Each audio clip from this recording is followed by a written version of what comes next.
Well, hi there, and welcome to Leon's Top 10 Shootouts, the complete video. As you can see, I'm busy putting together the whole video right now. And this should be interesting because I have a guest on the show today. We have Andrew from Amphlett Reviews, and he's going to provide a few honourable mentions. And then at the end of the episode, I'm going to finally reveal my number one shootout of all time.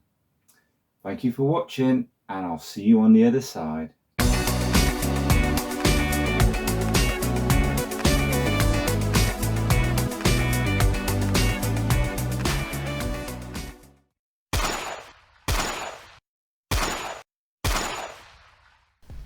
So rolling in at number 10, we have Scarface from Brian De Palma, released in 1983.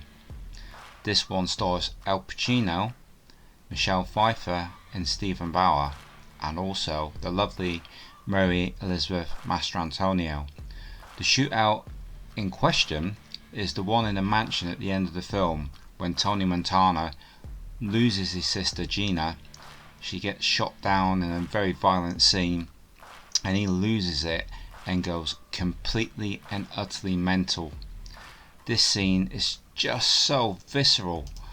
You know, he's completely coked out of his head. He's had his head in a mountain of coke. He's just lost his sister and he's being invaded by this Colombian drug gang, and his Miami mansion just becomes like a great big target. There's bullets flying everywhere. It's done with such style, and it's just beautiful. The whole set, the whole look of it, the feel of it is great. I believe also during this final shootout that Al Pacino actually injured himself. He grabbed hold of the gun barrel, and even though it was blanks, it was red hot and he had some serious burns on his hand, and that shut down shooting for a few weeks. But this gave the film crew a good opportunity to shoot the gun battle from several different angles, and it looks absolutely fantastic. Tony with his little friend, which is an M16 with a strapped on grenade launcher. It's just beautiful chaos. And one of the tricks they also used during this shootout is they had electronic synchronizing devices on the prop firearms so that they would only fire when the camera shutter was on. So this gave the effect of making the muzzle flashes really visible on screen, and you can see it. It lights up the screen. It looks absolutely fantastic, and this choice is my number 10 shootout of all time. Okay. Do you want to play rough? Okay. Uno. Say hello to my little friend. Okay. You want to play rough? Qu'est-ce qu'elle a de spécial, votre unité spéciale? There is nothing to negotiate. And I care about the children too. The children of my country. So they can be free one day. So, HK and Beyonders, rolling in the 9th spot in my top shootouts is 15 Minutes of War. This 2019 French-Belgian war film is directed by Fred Grivois, and it's based on real events known as Prize d'Otages de l'État. Basically, in February 1976 in Djibouti, the school bus was taken hostage at the Somali border. There's some French snipers, an elite squad, and they're sent to this spot where finally, after 30 hours of tension, a rescue operation is mounted. One of my favourite actresses is in this, Ola Kurilenko, as the school teacher Jane Anderson. She tries to negotiate to get on the bus with the children that are hostages, and the special sniper team, they're waiting throughout the whole film, it seems. They're with the French Foreign Legion, and they're just waiting for the trigger just to be told to take out these Mali terrorists. So they're waiting to be given the go ahead to take out terrorists that are holding the school children hostage. Unfortunately, where they are, it's really hot temperature and it's really draining. So the tension builds up because you know that the longer they leave it the less likely their chances of success. So eventually the team come to a decision between themselves. So we're going to wait for orders, or we're going to get this done, because they know they've only got a small window in which to get it done. And there's a total of 5 terrorists on the bus, and they're there on purpose to make sure that nobody can come in and try and rescue the children. So Oleg Kurylenko's with them, and then there's 5 terrorists, and there's countless children in there. Our hit team of snipers, they're convinced that they can take out all 5 at once, but because they've been waiting so long, tension builds up and you think, I'm not sure they're going to be able to pull this off. It's a really clever scene, and you know how well they all know each other. They establish the relationships between them throughout the film, and when we get to the bit where they sniper, they count down silently in the head after a given go word from the captain, and they all fire at once and take out all 5 terrorists in the bus. It's a spectacular scene, but that's just a prelude to what comes afterwards. Of course, the gunshots are heard, and then we get some more terrorists running towards the bus, and all hell breaks loose then. And we have our snipers pinned down. There's some heavy artillery. You've got a lot of firing at them, and they're trying to take cover. And also you've got people running towards the bus. Oleg Kurylenko picks up a gun, and she defends the bus as best she can by herself with the pistol that she picks up, and gets involved in the action a little bit. That's quite exciting. And also the snipers, that realise that the range of their enemy's weapons aren't really reaching them, or not able to do that much damage. So they hold their nerve, they stand up, and they just start picking off the terrorists one by one. It's fantastic. One of the guys, he gets a little nick on the arm, he just looks at it, shrugs, carries on, and they start taking them out. There's like headshots, they start rushing in because they know the bus is going to get swamped if they don't get there. It's a really exciting shootout. For me, I might have put this one at number 1, but I've only seen the film once, so that's why it's down at number 9. But technically, this is probably the best shootout I've seen on a technical basis. It just looks so realistic, and I think there's an edge to it as well, knowing that this is based on true events. And I say based because I don't know the full story. These events happened in 1976, and there's probably more to it than a film. A film sometimes glorifies things, and I'm sure they've taken a bit of artistic liberty in this one, but it makes for a really compelling film and a very solid entry into my top 10 shootouts. So if you've never seen 15 Minutes of War, let me just say this is a very high recommendation. The acting in it is fantastic, and the action in that end set piece, it's edge of your seat stuff, guys. You're going to be jumping up and down, gripping the end of your sofa. It's really good, and it is number 9.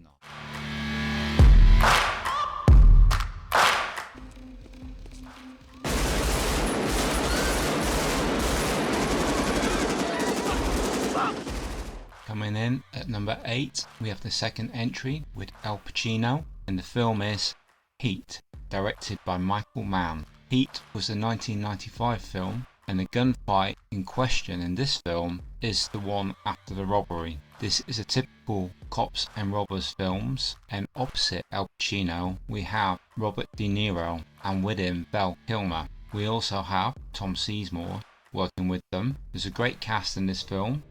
It's rounded out with John Voight and Ashley Judd and Wes Studi amongst others. We even have Dennis Haysbert in there from 24, who played President Palmer. This shootout is so exciting. It's in the middle of the streets, and the cops have surrounded the robbers, and Al Pacino's crew, they all have fully automatic weapons, and they cause carnage and wreckage.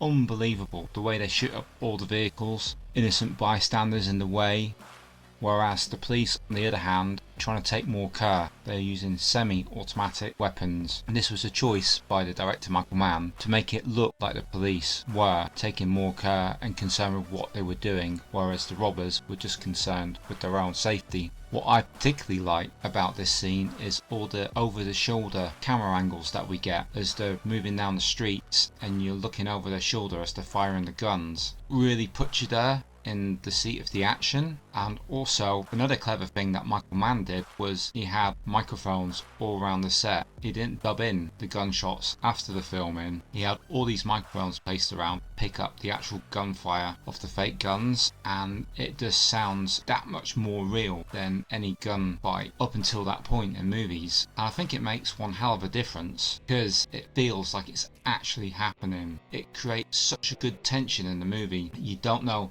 who's going to live, who's going to die, and you are worried about all the bystanders. There's a segment where Tom Sizemore picks up a child to try and protect himself. That's really, really tense. And Al Pacino lines him up from behind, and when he turns around, shoots him in the head. It's quite a moment. That bit is a strong moment, but the whole sequence as a whole, I feel, was quite an inspiration to Benny Chan when he made Raging Fire. There's a similar shootout sequence in that film, which I also really enjoy, but he is the original and the one that was copied, and it is fantastic. Saying that, Michael Mann also made a film earlier on in his career, a film in 1989 called LA Takedown, and it is essentially the same film as Heat, but it's a very, very budget version. I personally haven't seen that one, but I would like to see how he's made that film on a microscopic budget just to compare.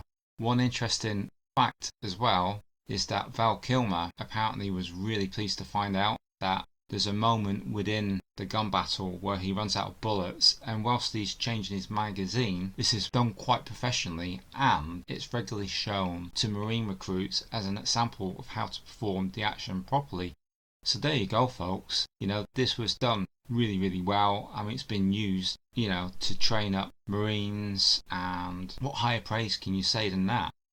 Also includes the scene after the bank robbery. That scene was also used as an example to recruits how to retreat whilst under fire. I think this is a true classic of the genre and a very worthy entry into my list, sitting at number 8.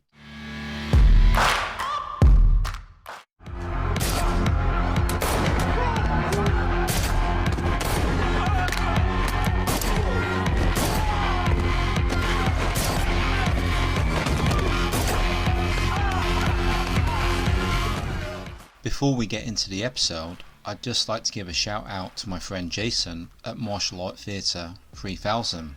It's because of his Venom Mob ranking video that I decided to do a ranking video of my own. I like the format that Jason used, putting out one video at a time in his countdown. And I did ask Jason, and he was very supportive, as he always has been, of our channel. So a big shout out to him, and if you haven't seen any of his Venom Mob ranking videos, then I suggest you stop this one right now, hop on over there and watch some of those, because they are really, really good. And when you finish, perhaps come back here and give this one a watch. Thank you so much, Jason, we really appreciate you. As for this video, this shootout introduces us to the bogeyman of the assassin world.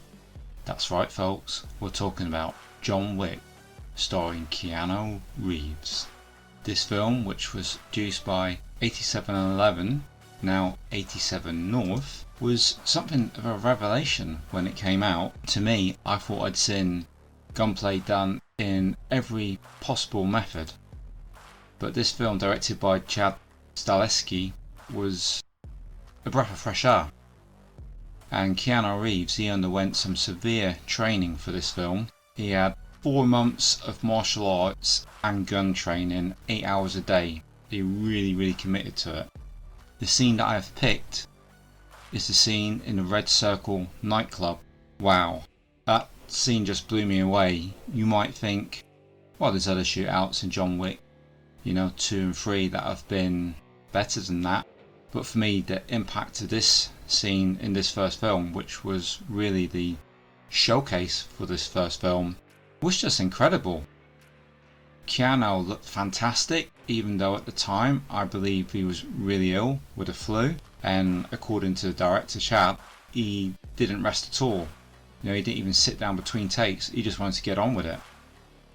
And it pays dividends because he got so good with the guns that apparently he was better than actual military trained soldiers. What I personally like about the scene is the lighting and the setting.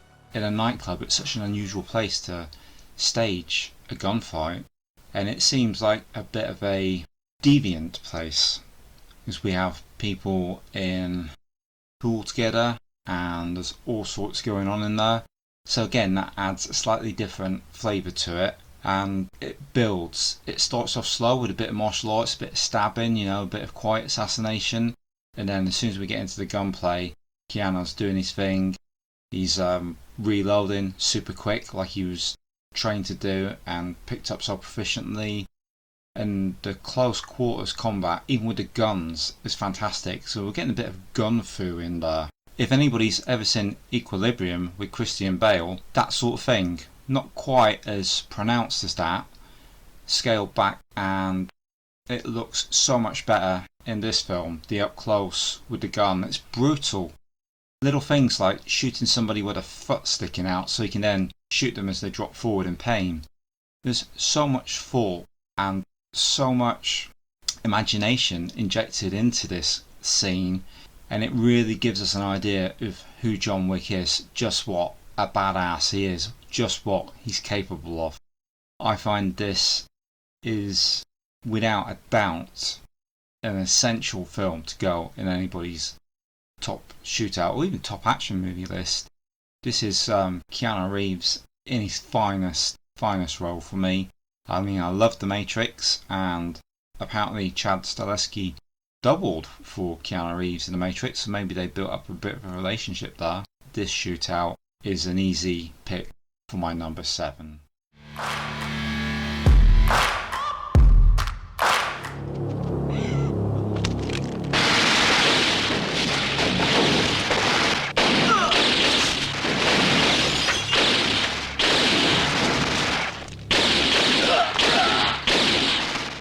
So come on guys, you knew there had to be some John Woo in there. I'm betting a fair few of you guessed that killer would make my list of top 10 shootouts.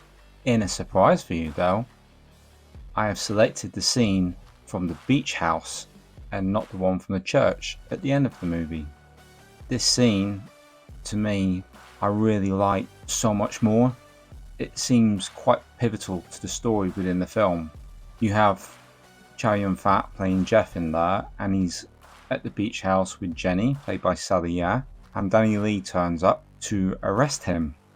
At the same time though, we have a group of would-be assassins sent to kill Chow Yun-fat's character Jeff, and just before that happens there's a quite emotional scene where Jenny wants Danny Lee's character, who is coined Dumbo in some versions to Jeff's Mickey Mouse, she wants him to leave them alone.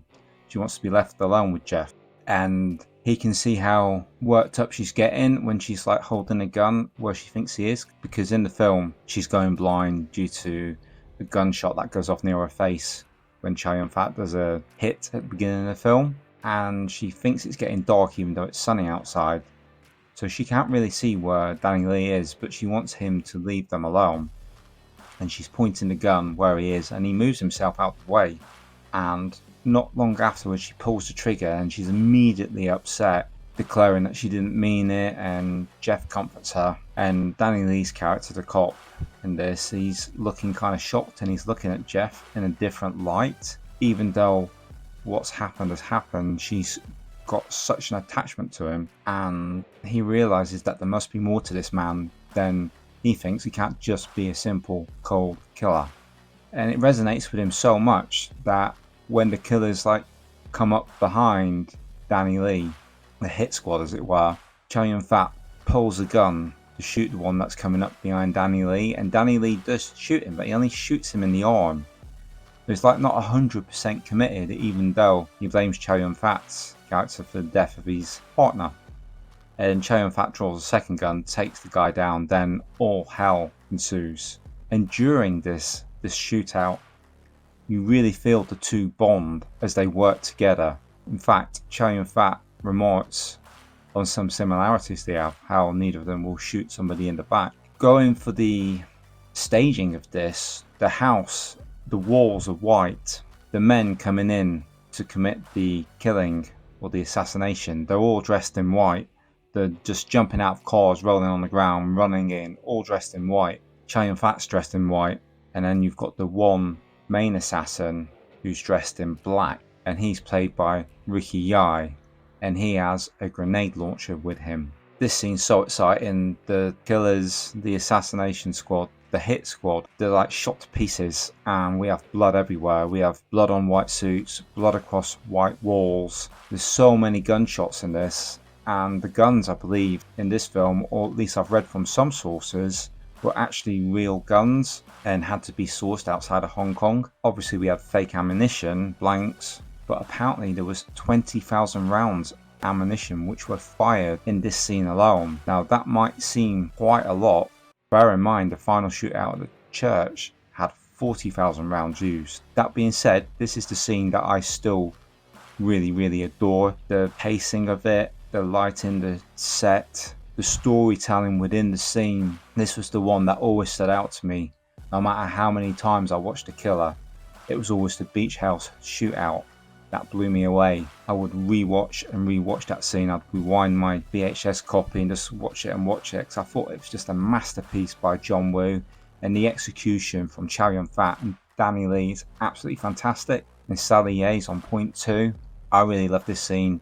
This is why it makes number 6 on my list. What do you guys think? Do you think this is a worthy scene? Would you pick the end shootout at the church? Please let me know in the comments below. I hope you're enjoying this series so far, and it's been nice to transition from John Wick to a film that inspired John Wick.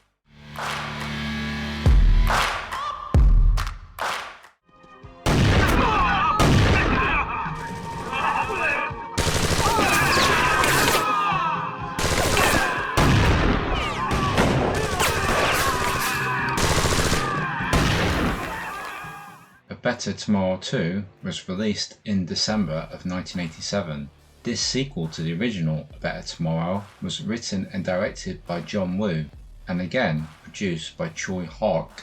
Despite differences on filming and both of them wanting to go a different direction, we had a blood-splattered sequel that was very high octane when it came to its shootouts. The shootout that I've chosen in this film is of course the one at the end of the movie, where there's blood and guts all over the white walls.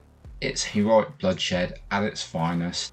Chow Yun-fat, T. Lung and Dean Shek and Kenneth Sang, they're in fine form in this, and the head count is really high, but it's done by John Woo with an expert eye. The storytelling within the scene as well as the action itself is absolutely fantastic. He takes the time to deliver the moments as they should be delivered. No matter how many times you watch this, it always feels fresh because it's just done so well. It's like a ballet. It's a ballet with bullets. And Chow Yun-fat with his iconic look with the sunglasses, the matchstick in his mouth, the long coat with the bullet holes in it is amazing. And we've got great villains in this scene too. We've got Xing Fu-on, who is always great in these films, and we have Lung Mingyan, who is the assassin that has the duel off with Chow Yun-fat at the end of the scene. Our heroes in this, they take a lot of bullets. You could probably have guessed that this was going to be in our favourites list because we use a little clip from this at the end of every episode, just as we close the episode. But I really like this film. It's the music, it's the way it's shot, it's the pacing of it, it's the expert craftsmanship with which John Woo puts together an action scene. Of course, it's not just guns in this action scene. We have a samurai sword too, wielded by T. Lung, which is a nice little throwback to his Shaw Brother days. He shows in this just what makes him a legendary iconic actor. And the emotions run high in this film, and you see it all in this scene. So Dean Shek in this film is a bit of a revelation compared to his previous performances as a kung fu movie buffoon. When he plays characters like Master Rocking, we all have a laugh at him on screen, but in this I feel like he really puts across a different persona, and I like him being mixed in with Chow Yun-fat and T. Lung. And I feel like the brotherhood in this film is really strong. This is why this one has taken my number 5 spot.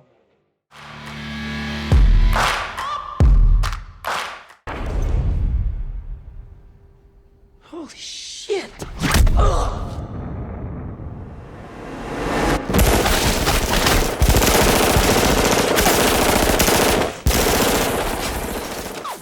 We hit number 4 on my list, which is The Matrix from 1999, directed by the Wachowskis, and the action sequences, as many of you will know, were done by Yuen Woo-ping. And further to this, Yuen Woo-ping had all the cast especially trained up for this film, not just in martial arts, but also on wire fu, and that element adds quite a lot to this remarkable shootout in the lobby at the end of The Matrix. Keanu Reeves and Carrie-Anne Moss, they go up against a whole host of police or SWAT team members, and they have a lot of different guns, a whole arsenal on them. What I like about this scene in the original Matrix 2 is it's the only film in the trilogy where we actually see Neo use guns. And one of the interesting rumours out there on the internet is that originally Chow Yun-fat turned down the role of Morpheus. Now, I don't know if this is true or not, but if it was, could you just imagine if Chow Yun-fat had got involved in the gunplay? Would it have made it any better? I don't know, the jury's out on that one. But as it is, this scene, it's just shot so fantastically. It's the use of slow motion and the mix of practical effects that we get within this scene, as bits of the lobby are getting shot to pieces and we've got cartwheels off the wall. It's incredible to look at, and the music that accompanies this scene, it really adds to the scene. And every single use of the slow motion feature, it really highlights something. It highlights the skill that Keanu Reeves and Carrie-Anne Moss use in this scene, how well they've been trained and what they do. And one of the other things that has extra special effect for me is all the bullets that you see dropping and the guns that they drop. Apparently a lot of the weapons that they used were lightweight, made out of plastic. This is so they could pull off what they did, because with like heavy firearms it would have been near on impossible to be doing all those acrobatics, running about with the guns. But they also had heavier recreations made for when they drop the guns. So there's more to this scene than meets the eye, and what we are left with is one of the greatest shootouts in cinematic history. I might prefer Keanu Reeves as John Wick, as I've already said in an earlier video, and I do really like the gunplay in John Wick, but this scene in The Matrix that the Wachowskis crafted with Yuen Woo-ping's input, it's something else. It's really out there, it's really impressive. There's so much attention to detail that they perhaps didn't need to do. You know, changing all the weapons and the gun clips, they're in The Matrix, so you could say that every gun has unlimited bullets. But this is like a reverse trope to many other Hollywood films, where the bullets just keep coming and the guns never go on empty, a la some John Woo films, which I love. But the choices that they made in this, it fit The Matrix perfectly, and that's why it stands out as one of my favourite ever shootouts ever. This is number 4. It's The Matrix. It's the lobby shootout.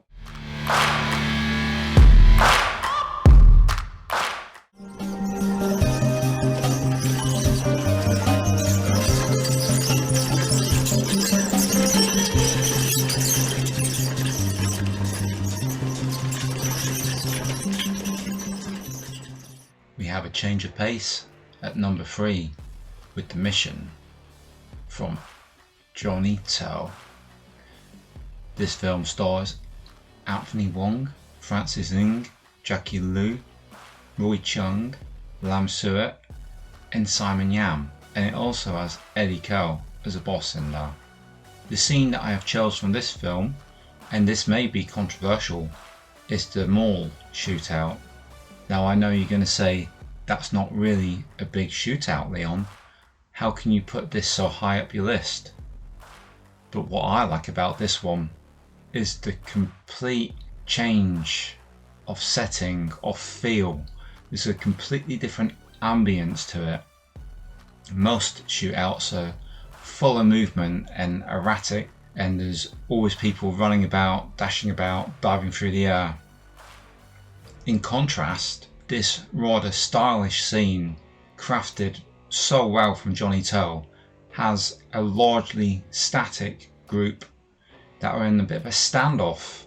They're all in different positions in the mall, and you can read on their faces as you look at them everybody's tension. Nobody wants to move, nobody wants to be the one that's going to get shot first, and it's really, really quiet, and everybody's on edge.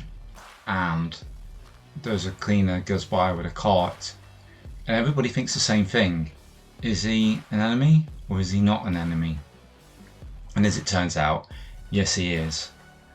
But everybody in this, Anthony Francis, Roy Chung, Lam Suet, in this scene, you know, protecting Eddie Cole, they look so damned cool.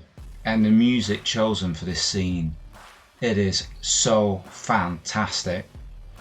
So purely for atmosphere, for style, and for pure coolness, I had to put the mission at number 3, because every time I watch it, I get chills.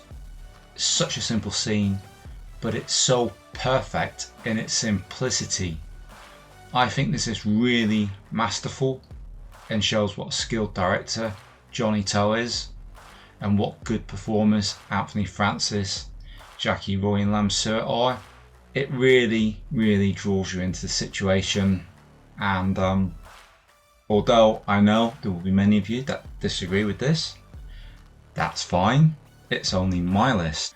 But if there are some of you out there that do like this as much as me, then I'd be interested to hear from you, because I'm thinking that I might be all alone on this one. But I hope you enjoyed, and I hope you enjoy seeing something slightly different. And if you haven't seen this one yet, then perhaps give it a look. It's a great film. Classic Johnny To.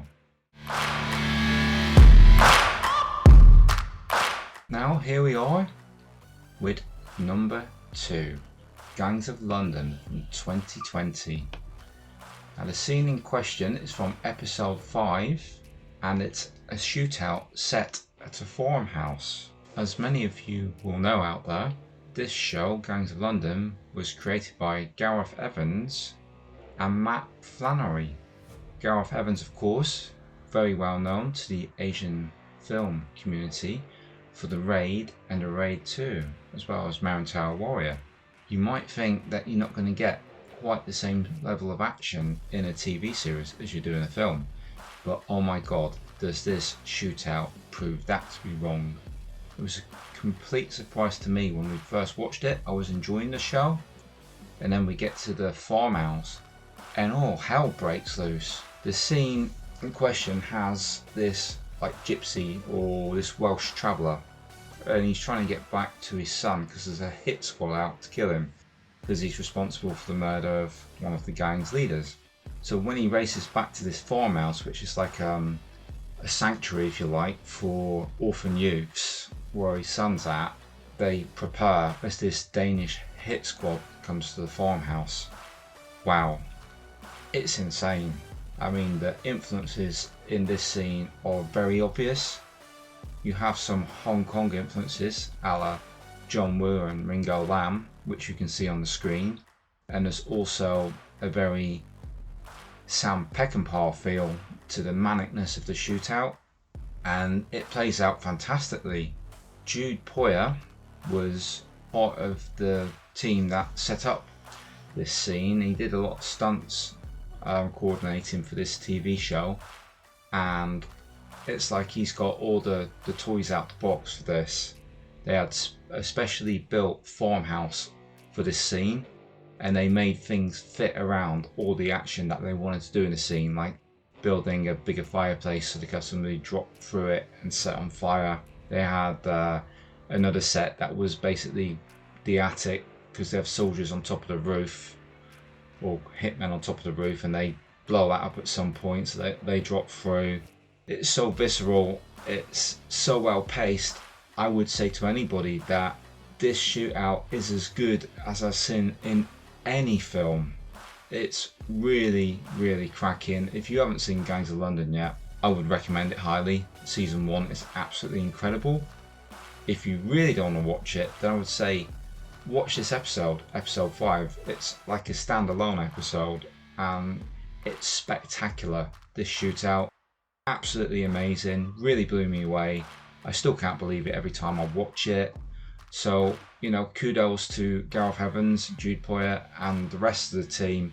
You created something incredibly special here that will stand the test of time.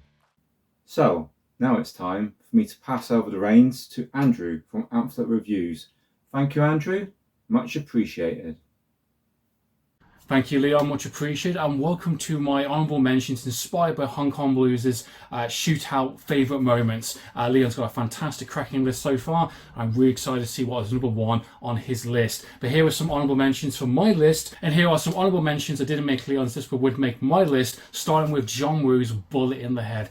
Masterpiece, outstanding, an extraordinary achievement from a legendary director. Just kind of blew me away. Everyone talks about The Killer and Hard Boiled. Those are absolutely phenomenal films, also absolutely great, but Bullet in the Head for me is just tops it just slightly, and it has offered some incredible action set moments, from the small scale moments to the Vietnam War, but the one specifically in this one nomination is the last 20-minute finale action set piece. It is absolutely extraordinary. It is a chase sequence between 2 vehicles. You've got Uzi weapons, you've got a fantastic nighttime sequence within a kind of a docking kind of station. The tension is unbelievably filled. The emotion is charged from the events that are played out from the film, and it's just an extraordinary sequence. Cinematography is on point. The location is fantastic. It's so different and unique. The sound design from these like rapid fire bullets just flying through the air. The music, the emotion on the characters' faces between these 2 vehicles. Absolutely extraordinary. Really surprised me, despite the amount of action set pieces that came before it were absolutely phenomenal. This just kind of is the cherry on top. It makes it the masterclass that it is, leading to a very confrontational final scene between our 2 main lead actors. Bullet in the Head, just fantastic. The next honourable mention on my list will be Denzel Washington's The Equalizer, the first entry. This came out roughly the same time as John Wick and kind of sparked a kind of new renaissance within action movies, really pushing the envelope. And the specific scene in that film that I really like and always get excited about every single time I watch it on a rewatch is the warehouse sequence. All the bad guys kind of storming into this kind of warehouse. This has been a prime location for our main character for most of the movie. In fact, he works there and he knows all the ins and outs, and it kind of starts off as almost like a horror slasher in a weird way. He's kind of taking a bad guy one by one.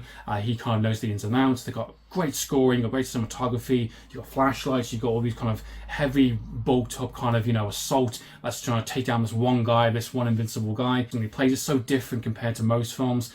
Starts off as a kind of picking off one by one slasher using the objects in the actual warehouse, and then goes to a mixture of gun shootouts to hand-to-hand combat. It has a different levels of action moments throughout this kind of grand finale, third act finale, and it's very memorable, very stylized, great music, great cinematography, great tension from start to finish. Equalizer definitely makes my honorable mention for sure. And my last honorable mention would be Sicario, a very slick, very high intense, small scale moment within the film, but packs a lot of punch, very memorable, so much so that Call of Duty 2 has inspired it also and used it within one of their maps, within their multiplayer maps. I'm talking about the highway sequence.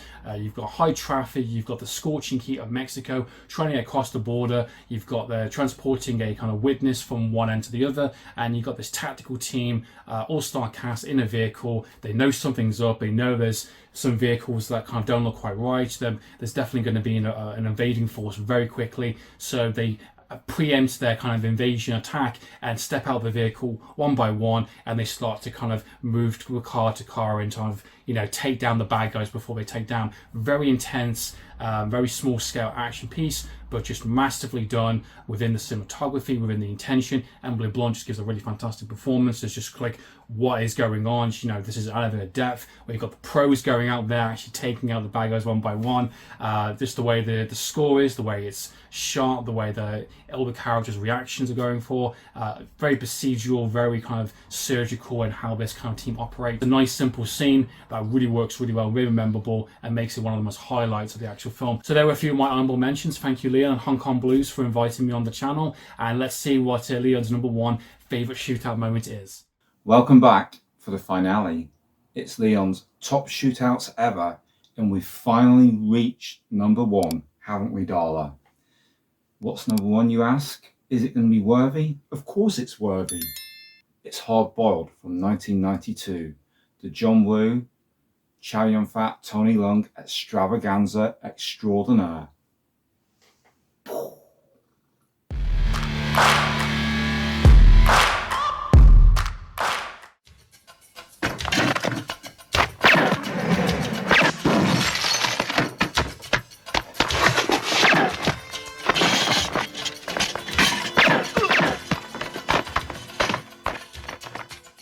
Here we are. I can finally announce my number one shootout of all time, and it is Hard Boiled from 1992, directed by John Woo and starring Chow Yun-fat and Tony Leung Chu Wai, amongst others.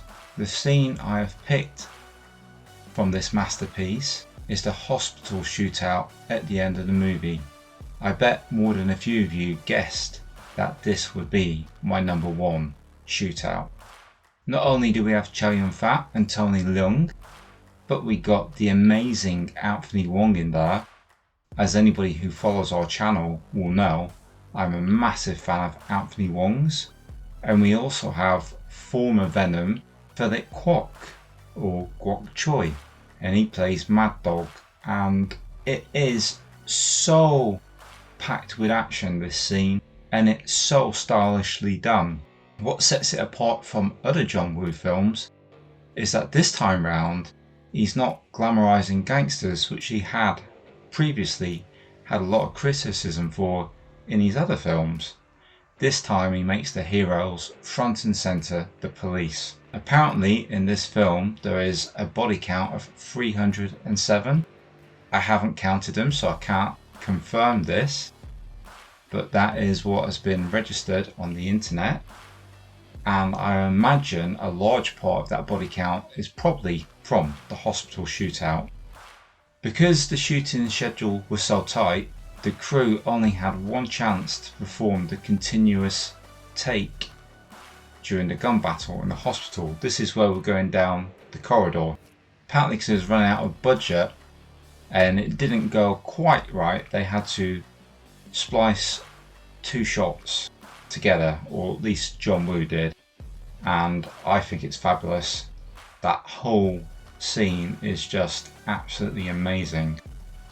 Like previous John Woo films, real guns were used with fake or blank rounds of ammunition. Apparently over 100,000 rounds of ammunition were fired during the filming of this movie.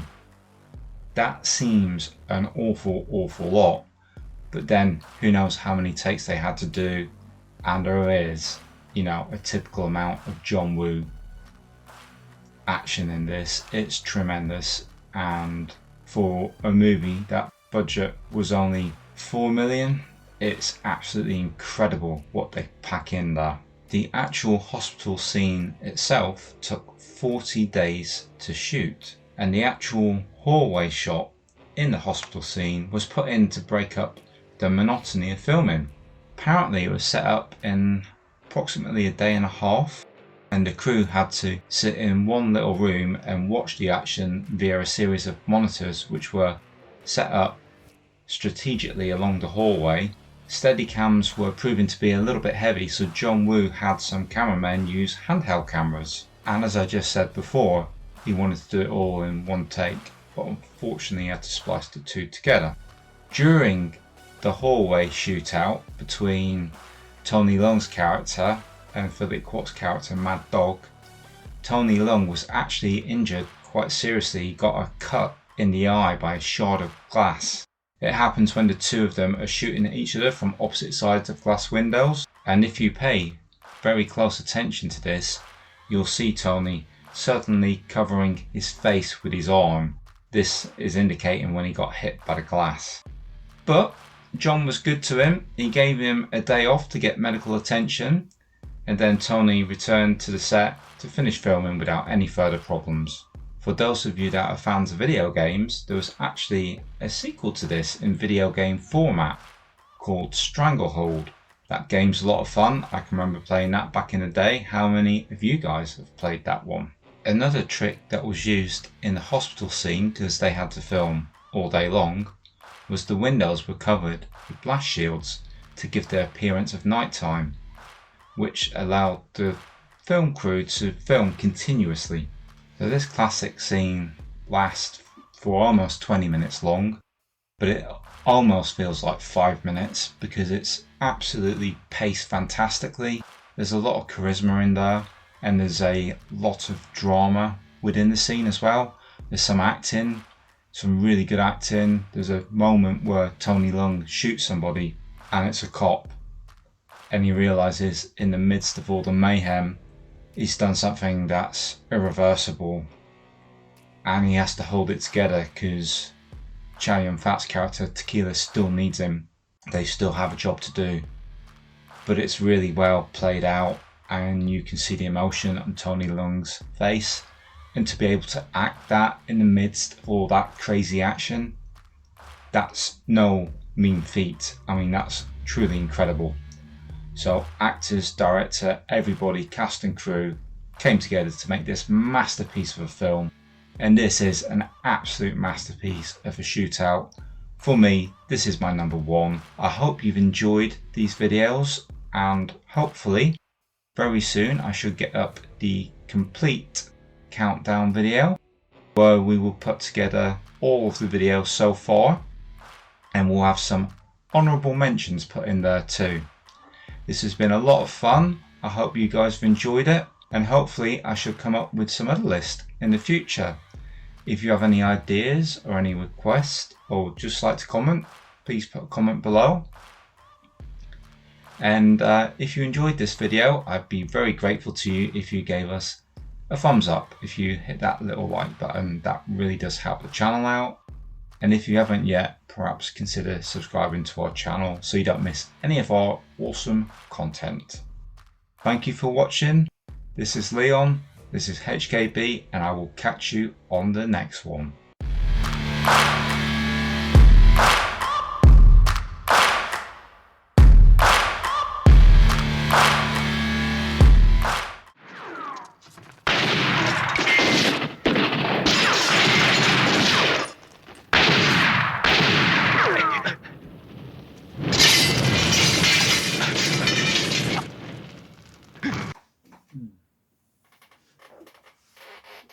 Well, if you sat all the way through this lengthy video and you've watched the entire countdown, thank you very much. If you did enjoy it, I would be grateful if you gave us a little like. And if you'd like to see more lists in the future, please let us know. And if you haven't yet, please subscribe to our channel so you don't miss any of our great content. I hope you enjoyed this video. I enjoyed putting it together, and I will catch you next time.